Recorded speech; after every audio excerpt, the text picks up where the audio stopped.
So, I've been making videos on Naruto to Boruto Shinobi Striker for almost 2 years now, but in all that time, I've never actually made a full all-in-one guide for the game. Well, that changes today.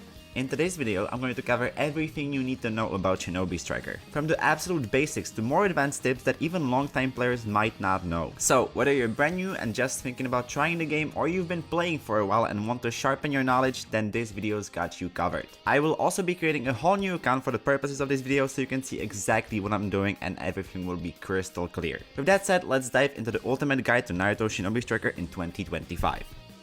Before we get into it though, what's actually this game all about? Naruto to Boruto Shinobi Striker is an online multiplayer team-based action game set in the Naruto universe. Instead of being a traditional 1v1 arena fighter like the Storm series, Shinobi Striker focuses on 4v4 battles where you and your squad fight across open areas using a mix of ninjutsu, weapons, and ninja tools. The main hook is the ability to create your own custom ninja, choosing from different classes, attack, range, defense, and heal, and mixing and matching jutsu, weapons, and tools to build a playstyle that fits you. On top of that, you can also play as the iconic characters themselves, and the game features multiple modes ranging from competitive rank battles to fun free-for-alls. All of this put together makes Shinobi Striker currently one of the best anime games that you can get your hands on. So let's see exactly how you can get started.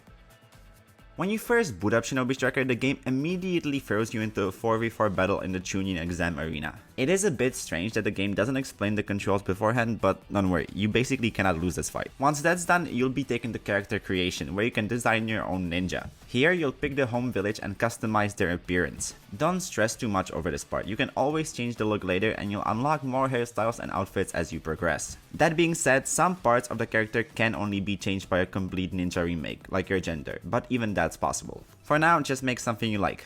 Okay, that looks about right. After this, you'll jump into the tutorial.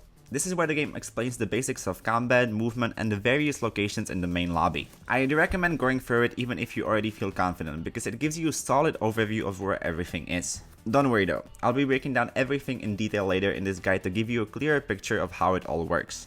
Okay, now you've cleared the tutorial, congratulations, you're officially free to do whatever you want. The very first thing you should focus on though is unlocking more jutsu and playable characters. As you probably noticed during the tutorial, each class starts with only 2 ninjutsu and 1 ultimate, which isn't much to work with. The main way to expand your arsenal is by training under VR masters. You'll find these masters in the ninjutsu library. Training under them basically means playing any game mode with that character equipped as your mentor. In online matches, this doesn't affect the gameplay at all. In VR missions, they'll simply fight alongside you. As you play, you'll progress through their training rewards.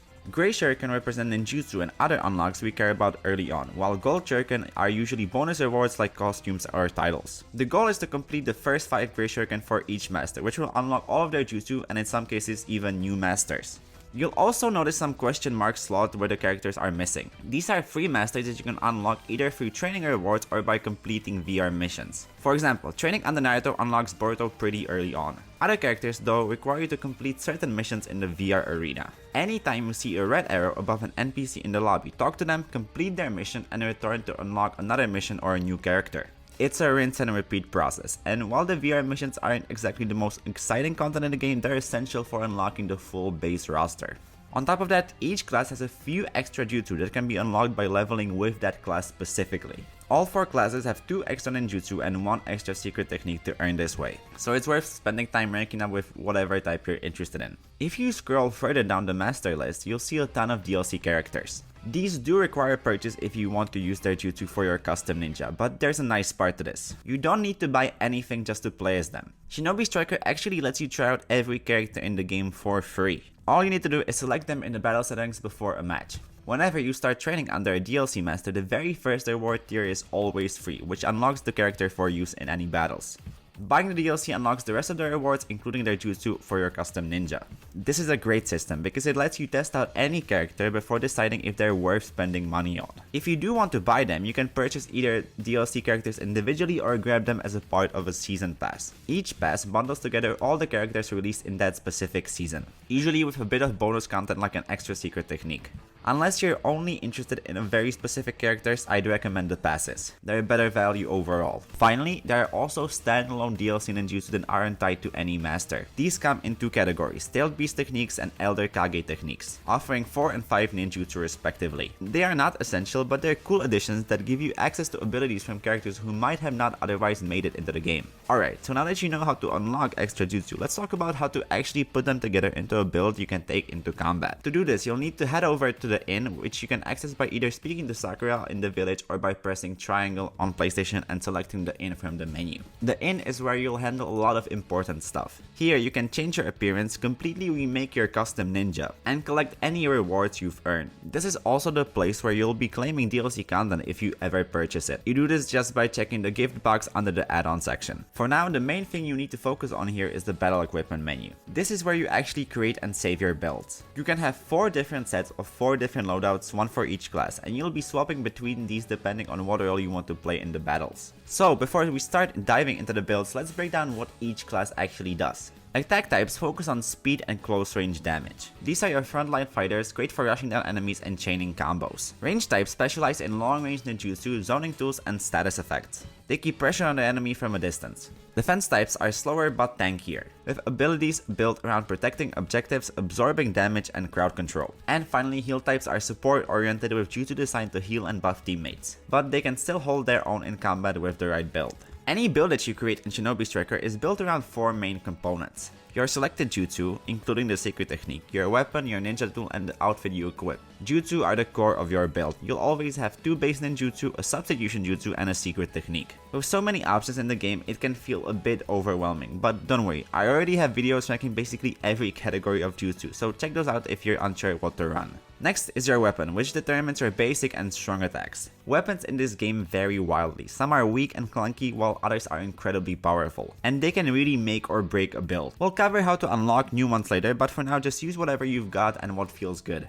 Then there are ninja tools, which in battle you activate with the circle button, if you're on PlayStation that is. These range from something simple like a kunai to something huge like a Rasengan. Just like with weapons, you unlock more as you play, and we'll get into the details a bit later. Finally, your outfit controls your passive buffs. Each piece of gear, your top, bottom, and accessory gives you one passive skill. Early on, you won't have much choice here, so just stick with whatever you can equip. Also, just to be clear, the process of creating build is the same for all classes, the only difference being the specific jutsu, weapon, tools, and outfits that are available to each one. There's one more thing also worth mentioning, and that's summoning animals, a newer feature in the game. These let you call a pet into the battlefield to help with mobility and sometimes utility. Importantly, summons aren't actually tied to individual builds, so whichever one you select applies across all of your loadouts.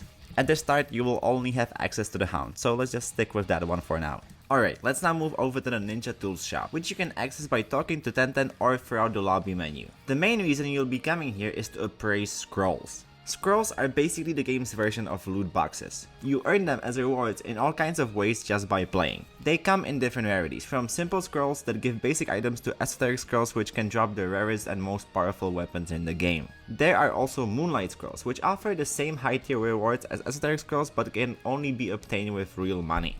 When you open scrolls, you get all sorts of rewards. Weapons, ninja tools, outfits, and even summoning animals. Keep in mind that the item pool rotates every now and then, so you can't always get everything all at once. Sometimes you'll just have to wait for the certain items to come back. It is also worth noting that some outfits are gender locked. So if you pull something for the opposite gender, you won't be able to equip it unless you change the character's gender. There are a few different categories for scroll appraisers. The one you'll be probably using the most is the featured lineup one, which usually contains the newest weapons and outfits. And then you have class specific appraisals if you're looking to upgrade a particular class. And finally, summoning animal appraisals, which give you a chance at the new companions. Summoning animals also come in different rarities just like the weapons or tools, so try to grab yourself an SS rank animal as soon as you can. Currently, there are 5 animals in the game and each one of them has its unique abilities and perks. That's it for scrolls, but the shop offers more than just that. You can buy and sell items here using Rio, the main in-game currency. Early on, Rio is quite useful for getting basic weapons, ninja tools, or outfits, but later you'll mostly earn better gear through scrolls instead. You can also sell duplicate items you've pulled for some quick Rio. More importantly, this is also where you can buy ninjutsu manuals, which lets you unlock base game jutsu without needing to trade under VR masters. Tenten's shop sells every basic jutsu for varying amounts of Ryo. You might also notice that some items are locked behind rank requirements, like needing to be Chunin or Jonin to buy them. In order to reach Chunin, you just need to complete all the NPC missions until the game credits roll. To get Jonin, you'll have to clear all of the remaining VR missions. It's not mandatory though. I'm personally not even Jonin on my main account, so don't worry too much about it. You can also use the Shinobi Boost feature here, which lets you change the skill attached to any outfit piece. So if you like how something looks but don't like the attached skill, you can just change it with the Shinobi Boosts, which you'll get mostly through scrolls. Finally, there's the exchange shop. In here, you can spend Tenten's exchange tickets for items otherwise only accessible with scrolls.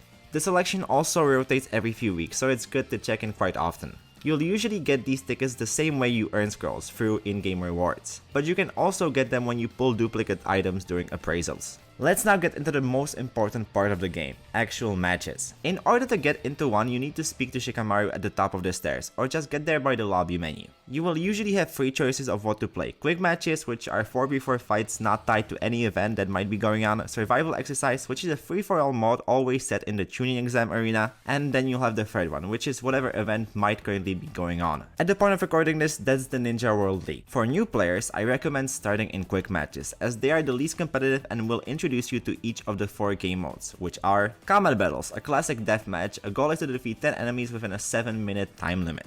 Whoever does so first or by the end of the time limit has more kills wins. Flag Battles, where teams compete to capture the enemy's flag twice within the 7-minute match. You're gonna need to try to both capture the enemy's flag and protect yours. Base Battles. In this game mode, there's 3 different battles scattered across the map, and whichever team holds the majority of the bases for longer than the other team wins. Or if they manage to fill up the bar faster than the other team, which is once again done by holding the majority of the bases. Barrier Battles. Here, you'll be tasked with either defending or defeating Gamakichi. The attacking team wins if they eliminate him in the time, and the defending team wins if they protect him for long enough. As the attacking team, you need to pull up 2 stakes from the ground in order to be able to deal damage for a short period of time. It is also worth mentioning that this is the only game mode which doesn't appear outside of quick matches. When it comes to survival exercise, it's a straightforward free-for-all mode. No teams, no objectives, just you against everyone else. You earn points by defeating enemies and staying alive. And the first player to hit 700 points, or whoever has the most points when the timer runs out, wins. Personally, it's my favorite mode since you don't have to rely on your teammates and can easily test your own skill. That said, it's probably not the best place to start if you're new to the game, as it can be quite a bit chaotic and unforgiving at first. That brings us to whichever event is currently happening when you're playing the game, which is without a doubt the most rewarding way to spend your time. Event modes are tied to special reward systems, and right now the Ninja World League is the one running. Each match you play earns you ranking points that move you through the tiers, and you can check the reward tab at any time to see what's available for each rank. You'll usually find things like scrolls, exchange tickets, and special event items. But what you really want to keep an eye out are those esoteric scrolls. These are by far the most valuable rewards, since they give you the best chance at pulling high rank weapons and ninja tools. In fact, they're the only scrolls that can get you SS plus weapons, which are some of the strongest in the game and absolute must for newer players looking to build up their arsenal. So if you're planning to grind one mode for progression, make it the event. It's where your time pays off the most. And don't worry, even though the rewards are rank based, you can't actually derank once you've reached a new tier. You can only keep climbing higher. Before we wrap things up, let's quickly talk about the in-game rewards, outside of the ones tied to the events. I won't go too deep into this since I already have made a full video that covers how to maximize your free scrolls, but it's still worth mentioning the basics. You can find pretty much all available rewards listed on the announcement board in the lobby. That's where you'll see the same info that pops up when you first launch the game. Things like daily login bonuses, special missions, or limited time events that reward you for completing certain objectives such as playing VR missions or participating in the current event. If you're new to the game, you'll also get bonus rewards just for being a first time player. And lastly, we have the Battle Road system, which you can access by pressing the down arrow in the lobby. This is basically Shinobi Striker version of a battle pass, except everything here is completely free. You level up by earning points through normal gameplay, and each level gives you a new reward. No premium tiers, no paywalls, just free progression. It's a great system that rewards you simply for playing the game. And that's it. Everything there is really to know and understand about how Shinobi Striker works in 2025. I know the game can feel a bit overwhelming at first. There's a lot of pop-ups, menus, and systems thrown at you right away, but once you get used to it, it's actually pretty simple. Of course, there's still tons of depths when it comes to building the perfect loadout or mastering the gameplay. If you want some help getting started even more, I've got videos covering the best overall builds, the best free builds, and even the best DLC characters for each class. So check those out if you're looking to improve even more. I'll leave the links in the description. With that said, thanks so much for watching. I really hope this helped you out at least a little bit. I will see you all in the next one. Bye!